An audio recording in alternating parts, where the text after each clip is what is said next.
Hey everyone, Effie here. Welcome back to the final day of our October 2017 release weekend. Today I'm going to be making a card using our new Celebration Rose cluster. I started off by rose gold heat embossing this cluster onto an A2 size watercolor panel. I'm using Canson XL watercolor paper.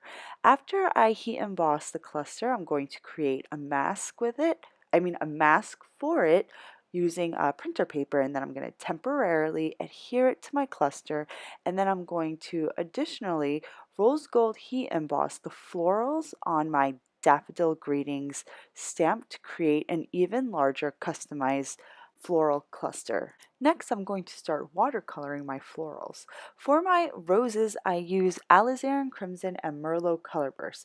I'm doing my watercoloring a little bit differently today.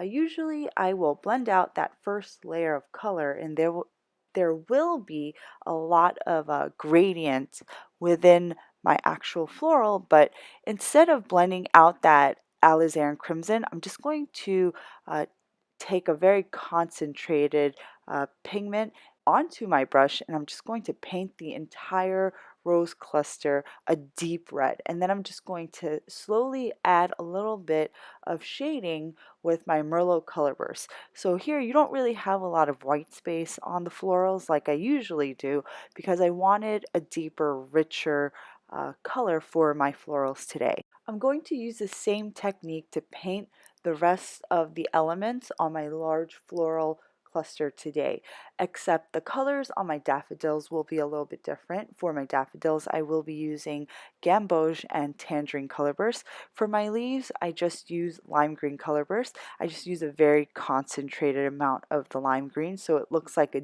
deep green. So I'm just going to turn on some music while I finish my watercoloring.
painting, I set it aside to dry, and now I'm going to prepare my sentiment. I'm going to use our basic banners, and I'm going to create a birthday card today. So I just white heat emboss the sentiment onto navy cardstock, and I'm just going to die cut this using the coordinating die. Before I pop it up onto my panel, I'm going to actually add stitching to the watercolored panel, and I'm using the largest die from our double stitch rectangles large set. Next, I'm going to adhere my watercolor panel onto a side folding A2 card base. Then I'm going to pop up my sentiment banner, and then I'm going to add some clear rhinestones all over the front of my panel, and it just adds a really pretty effect because the clear rhinestones have this faceted edge on the front, so it has a really pretty jewel-like effect. That concludes my project. I hope you guys will check out the rest of our October release. Pre-orders are open now and orders will begin shipping on October 10th. Thanks for stopping by, guys. I will see you next time. Bye.